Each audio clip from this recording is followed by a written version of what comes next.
여러분 안녕하십니까? 2024년 미국 대선 특집 보도 강희신입니다. 네, 세계 각 지역에서 2024년 미국 대선 특집 보도를 일주일에 한 번씩 듣고 계십니다.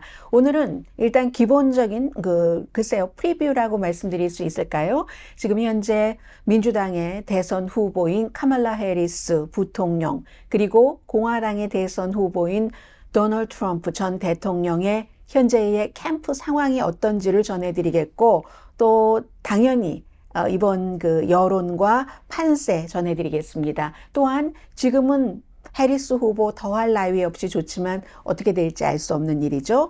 그래서 현재는 해리스 후보가 트럼프 후보보다 약간 아주 조금 미국에서 잘 쓰는 스페니쉬로 하자면 뽀끼또 우세하기 때문에 맨 마지막에는 해리스 후보의 약점, 그리고 지금 약간 약해 보이지만 트럼프 후보의 강점, 이런 순서로 전해드리겠습니다.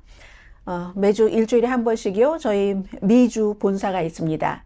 라디오 서울 1650.com, 그리고 또 한국 TV, tv한국.com, 또 미주 한국일보 웹사이트, 서울에서는 서울경제신문 웹사이트를 통해서 이 방송 보실 수 있고요. 캘리포니아 넘버원 모기지 융자 회사 융자나라, 유럽에서 왔습니다. 유럽 관광은 미래관광에서 후원해 주십니다. 현재의 상황을 프리뷰를 해드리자면 이렇습니다. 해리스 후보가 한 주일보다 조금 더 유리하고 트럼프 후보는 한 주일 전보다 조금 더 불리해졌습니다. 해리스 후보가 바랬던 것보다도 훨씬 기대, 예상, 소망, 모든 것 다 합친 것보다도 지금 이것보다 더 좋을 수 없는 형편입니다. 한마디로 희망사항이 완전히 현실로 되는 것처럼 보이는 것과 같은 지금 이런 모습이고요. 하지만 정치에는 언제나 덧없음이 따라다닙니다. 그리고 도널드 트럼프 후보는 예상을 했었던 것보다, 각오를 했는지 안 했는지는 모르지만 그것보다 훨씬 가혹한 한 주일이었습니다. 위태로울 정도였거든요. 그래서 보통 미국에서 이 트럼프 후보에 대응하는 여러 가지가 너무 지금 제대로 되고 있지 않기 때문에 완전히 추락하는 것은 날개가 없다 할 때 미국에서는 free, FREE, free fall이라고 하잖아요. free fall과 같은 in free fall 안에 들어있다라고 표현들을 합니다. 그런데 아직도 2달 반 이상 남아 있습니다. 먼저 해리스 후보 측을 조금 보겠습니다. 정말 운이 좋습니다. 좀 전에는 해리스 후보가 현재의 부통령이기 때문에 본인에게 후보 자리를 물려준 바이든 현 대통령과 함께, 이거 사실 캠페인 아니거든요. 그런데 캠페인인 것과 같은 캠페인을 했습니다.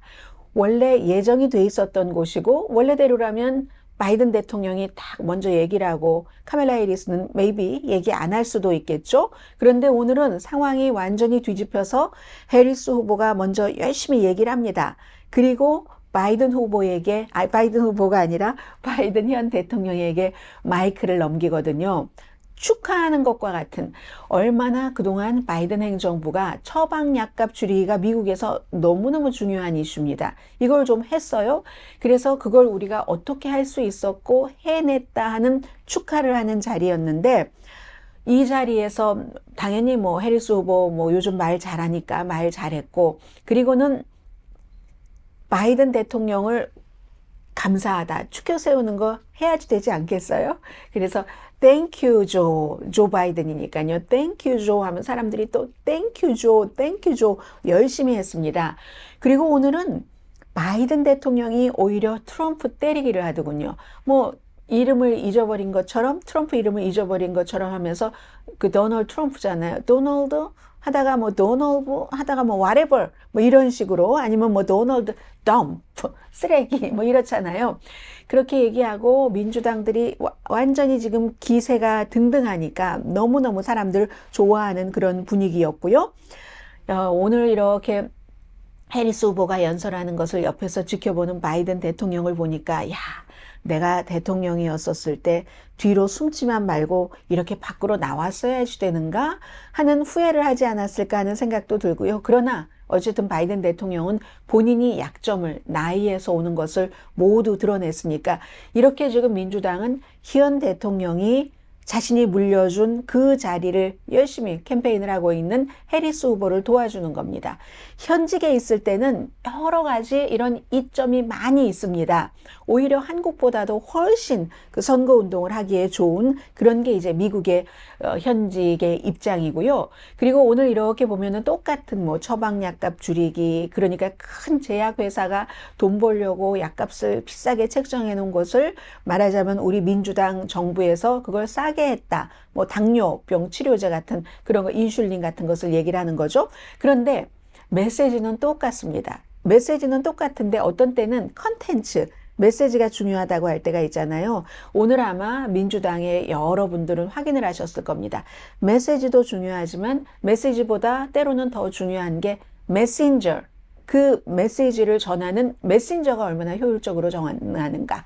이래하여 다시 한번 사람들은 카멜라 해리스라는 젊은 사람과 바이든 대통령이라는 나이 든 이 두 사람을 비교를 하게 됐고요. 지금 바이든 대통령이 도와주죠. 군중들이 너무 좋아하고 있죠. 기금 많이 모이죠. 여론조사는 따로 말씀을 드리겠습니다. 그러니까 해리스가 과거를 선택하시겠어요? 미래를 선택하시겠어요? 아직은 반응이 무척 좋습니다. 그런데도 우리는 약체입니다. 언더덕입니다. 이렇게 얘기를 하면서 이게 이제 충분히 이해가 되는 게 2016년과 2020년도에는 민주당에서 트럼프 대통령, 트럼프 후보를 과소평가한 점이 없지 않아 있습니다. 그런데 지금 이렇게 와서 보니까 끝까지 우리 과소평가할 수 없다, 언더덕이다 하고 지금 민주당은 분위기가 아주 좋아요. 트럼프 후보 측에서 여러 가지로 카멜라 해리스도 공격하고 그리고 부통령 후보인 팀 월즈도 공격을 하지만 그 공격이 별로 힘을 쓰지 못하고 있습니다. 특히 팀 월즈 부통령 후보가 24년 동안 육군 방위군을 하다가 그러다가 은퇴를 하고 바로 이제 연방 하원 의원이 됐는데 그 은퇴 시기가 이 부대가 이라크로 파병될 걸 알고 그랬다고 계속 이제 트럼프 부통령 후보가 공격을 하는데 이 공격이 통하지 않습니다. 기본적으로 42살 때까지 24년을 복무한 사람이 은퇴를 한다는 것을 이해를 할 수가 있고 그리고 그 뒤에 본인은 그걸 알고 했었다는 얘기하지 않잖아요. 직업을 바꾸기 위해서 이렇게 그전에 선생님하고 그랬지만 연방 하원 의원이 되기 위해서 이 점에 대해서는 이제 시기 같은 것을 맞춰봐야 될지 모르지만 제양군인협회에서도 전부 이 팀 월즈 24년 동안 국가를 위해서 일한 사람을 그렇게 할 수가 있어? 해서 별로 통하지 않고요. 중국을 30번 방문했다는 것도 제가 정규 방송 시간에 자세히 말씀을 드렸기 때문에 부연하진 않겠습니다. 이 사람이 학생들을 가르치면서 한번 중국에 가서 영어를 가르치다 보니까 뭐 이런 나라가 있지? 사람들은 능력도 있고 좋은데 국가가 너무 인권이니 뭐니 말이 아니구나 하면서 어차피 큰 나라니까 알아야지 되겠다 싶어서 학생들 데리고 계속 견학 가면서 한 30번을 방문하게 된 것. 이거 민주당에서는 부통령이 되면은 굉장히 중요한 자산으로 봅니다. 공화당에서는 이걸 공산당을 좋아하는 거 아니야? 이렇게 공격을 하고 있고요. 아무튼 공격의 결과는 별로라는 것 말씀을 드립니다.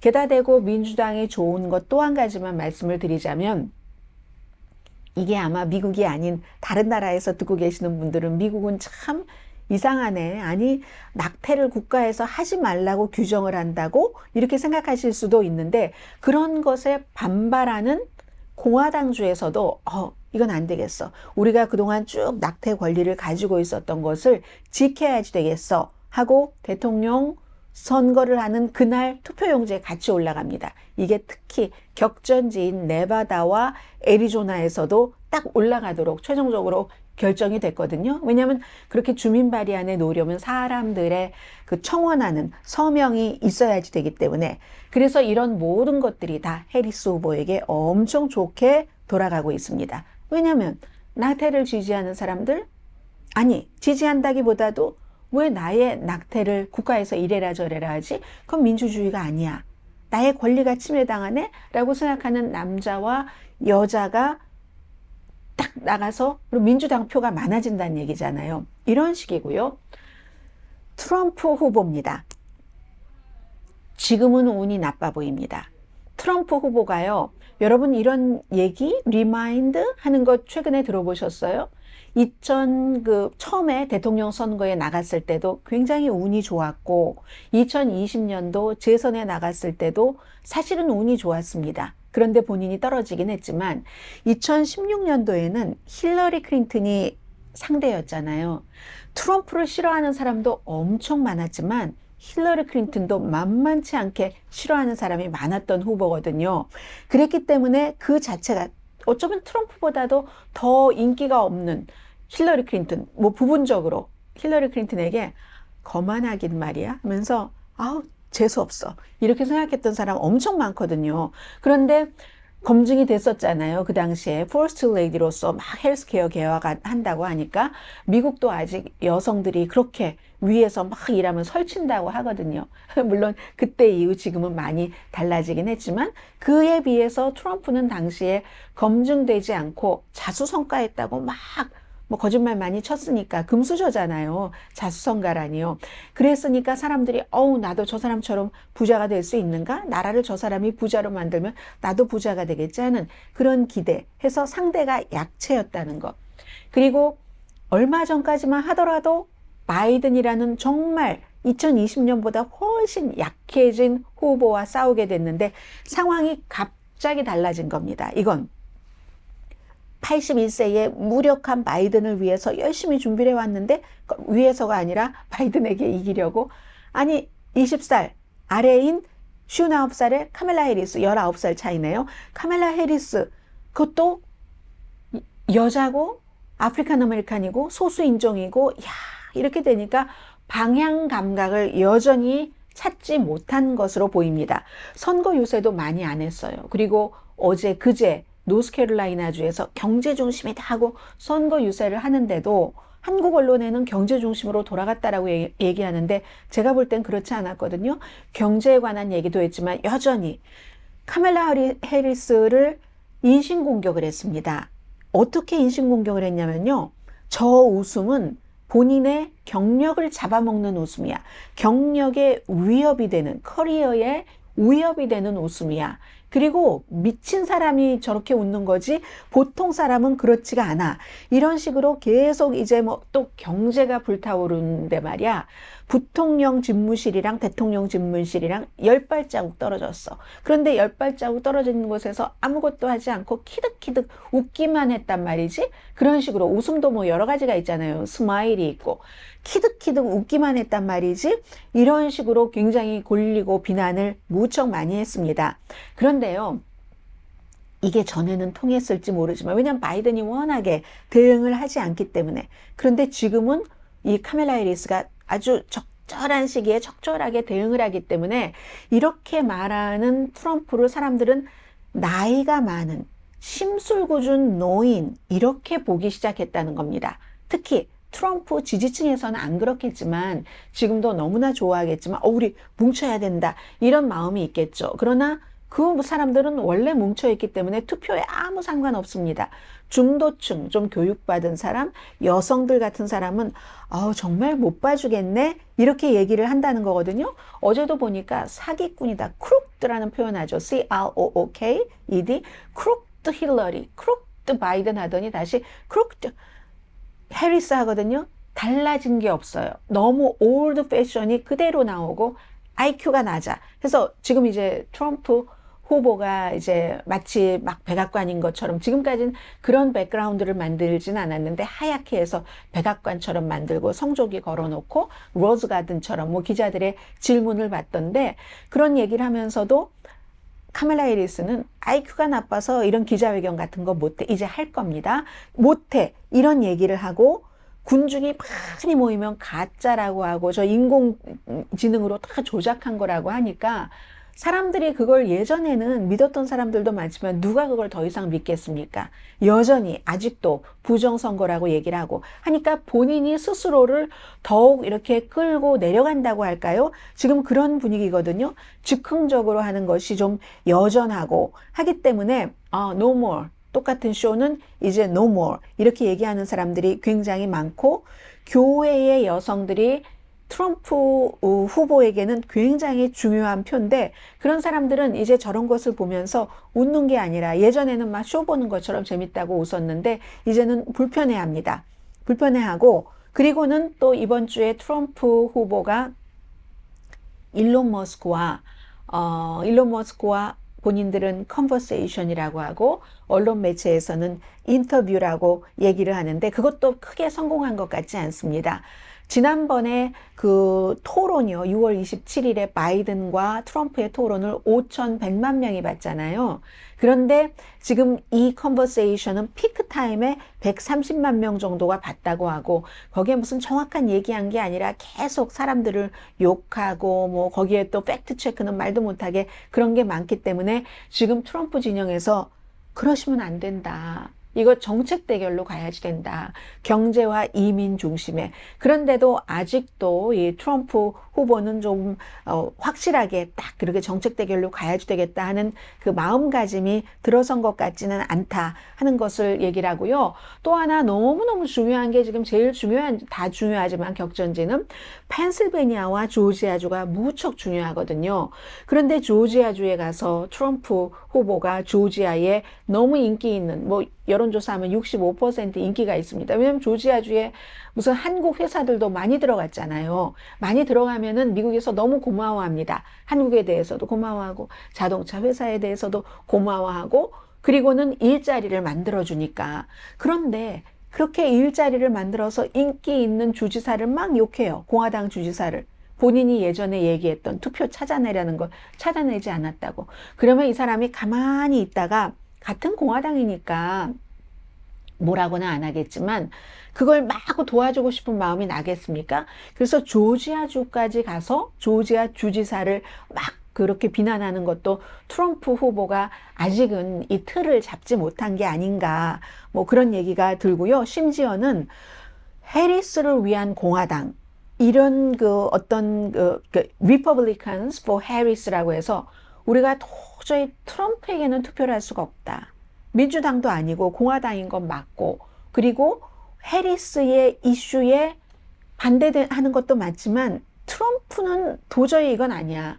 헌법을 다 깎아먹겠다는 사람에게 투표를 하는 건 우리가 양심적으로 이래서는 안 되지 하면서 2000년도에도 링컨 프로젝트라고 있었잖아요. 지금과 이렇게 비슷한. 이번에는 이제 공화당 for 해리스를 위한 공화당이라는 전직 무슨 연방 의원이라든가 이런 사람들이 나와서 이런 것들을 이 정도니까 별로 트럼프에게 좋지 않다고 볼 수 있고요. 그리고 요즘은 이 레가시 매체보다도 굉장히 영향력 있는 팟캐스터라든가 그런 오피니언 리더들이 많잖아요. 팍스에 있다가 본인 팟캐스트로 엄청 지금 돈 잘 벌고 있는 메긴 켈리 같은 여성, 버나드 골드버그 아니면 뭐 조 로건 뭐 많이 이름은 전혀 뭐 모르셔도 상관없고요. 이런 사람들이 야 공화당 개입이 필요하다. 트럼프 후보가 저렇게 해리스 후보를 모욕하는 것 가지고는 안 돼 라고 얘기를 하고 조 로건 같은 팟캐스터도 나 헤일리 팬이 아닌데 야 헤일리가 연설을 너무 잘해서 문제네 뭐 이런 얘기를 한다던가 아니면 또 결정적으로 니키 헤일리 트럼프의 예비선거 때의 라이벌이었었죠. 그 당시에 2월 달에 했었던 인터뷰가 이번 주에 굉장히 화제였는데요. 공화당이 트럼프를 후보로 하면 누가 되든 트럼프는 떨어진다. 해리스가 될 거야. 이렇게 얘기를 했어요. 2월 달에. 2월 달은 바이든이 후보 사퇴하지도 않았었던 때인데. 그러니까 나를 선택해야 된다 하는 얘기인데 해리스에게 진다는 얘기를 니키 헤일리가 한 겁니다. 근데 니키 헤일리는 트럼프를 잘 알잖아요. 트럼프가 유엔 대사로 지명을 했었던 그런 사람이니까. 그래서 여론은 한마디로만 말씀드리겠습니다. 여론 숫자 여러분 골치 아프시죠? 그냥 딱 이것만 알고 계시면 됩니다. 전국적인 여론조사나 아니면 7군데의 경합주에서나 모두 카멜라 해리스가 전국적인 여론조사에서는 거의 앞서가고요. 많은 표 차이는 아닙니다. 경합지에서도 거의 앞서가거나 동률인 데가 조지아 정도로 보고 있거든요. 아니면 어떤 데선 네바다는 조금 트럼프가 앞서간다. 나머지는 전부 카멜라 해리스가 많이 한 5% 정도 앞서가거나 뭐 5%에서 한 2%, 3%, 4% 정도 앞서갑니다. 조지아가 동률이고. 근데 이게요, 불과 3주일 만에 이뤘던 일인데 바이든 때는 많이 뒤졌었던 거거든요. 그걸 지금 다 그 뒤졌던 것까지 해리스가 따라 마시고 또 거기다가 더 못해서 지금 트럼프보다 앞서가는 게 여론이라는 거죠. 이 경우는 뭐 여론과 판세는 일치가 되겠네요. 이런 일들이 있기 때문에 지금 아마 오늘 보니까 트럼프 캠프가 조금 캠프 뭐 관리하는 매니저급이 조금 바뀌는 것 같습니다. 원래 일이 잘 되고 있다 할 때는 그런 바뀜이 없습니다. 트럼프가 뭔가를 체인지를 한다는 것은 잘 안 되고 꼬이고 있다는 뜻입니다. 자, 그럼 지금부터 트럼프의 강점, 해리스의 약점 전해드립니다. 해리스 후보는 지금부터 말을 해야지 됩니다. 인터뷰를 해야지 되고요. 본인의 정책을 말해야지 되고 무엇보다도 9월 10일에 첫 번째, 오늘 2번 토론하겠다고 얘기하던데 첫 번째는 정해졌습니다. 9월 10일 ABC에서 트럼프와 토론을 해야지 되고 내가 누구인지, 나의 정책이 무엇인지 이걸 말하면서 다음 주 월요일부터 미국 날짜로 월요일이고 한국 날짜로는 그럼 화요일이 되겠네요. 화요일 아침 8시부터입니다. 로스앤젤레스 시간으로 오후 4시부터 전당대회 시간 똑같거든요. 나흘 동안. 그때 이제 모든 것을 보여줘야지 되고 그리고는 이제 뭔가 정책 대결이 본격적으로 시작이 되면은 기본이 이제 드러나는 거죠. 그때부터. 지금까지는 너무 좋았지만 너무너무 허니문이지만 그렇다는 거고 트럼프 후보는 강점이 있습니다. 이 사람은 해리스의 언론과의 허니문, 사람들과의 허니문을 끝낼 유일한 사람입니다. 말을 조심하면 그게 되죠. 그리고 요즘에 인플레이션이 조금 잡힌 것이 확인이 돼서 민주당의 좋은 이슈이긴 하지만 여전히 트럼프 후보는 경제와 인플레이션 뭐 같이 볼 수도 있고요. 이민과 국경 같이 볼 수도 있고 아주 이 강한 이슈를 가지고 있습니다. 그래서 정책적인 대조 같은 것을 아주 뚜렷하게 보인다면 뭐 초등학생 애들도 요즘 하지 않는 뭐 미치광이의 웃음이다 이런 소리 하지 말고 이거는 딱 다물고 그런 식으로 하면은 트럼프가 또 뒤집을 수 있죠. 판세를 허니문을 끝낼 수 있죠. 그런데 그렇게 할 수 있느냐 없느냐도 능력인 겁니다. 그게 뭐냐면 어제도 노스캐롤라이나주에서 해리스 후보를 마구 골리고 할 때 1시간 넘는 연설이었거든요. 1시간 넘는 연설을 하더라도 원래 예정됐던 대로 집중력 있게 할 수 있느냐 없느냐 그것도 능력이잖아요. 자, 이런 일이 있습니다. 그래서 이제 다음 주에는 제가 여러분들께 전당대회 뉴스까지 전해드리게 됐네요. 민주당 전당대회 있고 나서 바로 9월 10일에 후보 토론을 하고 부통령 후보 토론도 지금 한 번이 될 겁니다. 아마 10월 1일로 결정이 됐습니다. 그래서 카밀라 해리스가 허니문을 유지하느냐 트럼프가 그걸 깨버리느냐 이거 사람들이 하는 일이지만 꼭 사람의 힘만으로 되는 것 같지는 않아요. 뭔가 운이 있어야지 되는 것 같습니다. 우크라이나 문제가 어떻게 되는가 이스라엘 하마스 전쟁이 어떻게 되느냐 얼마나 정치가 더덥냐면 마지막입니다. 제가 이거 가벼운 얘기인데 마지막으로 전해드리게 됐네요.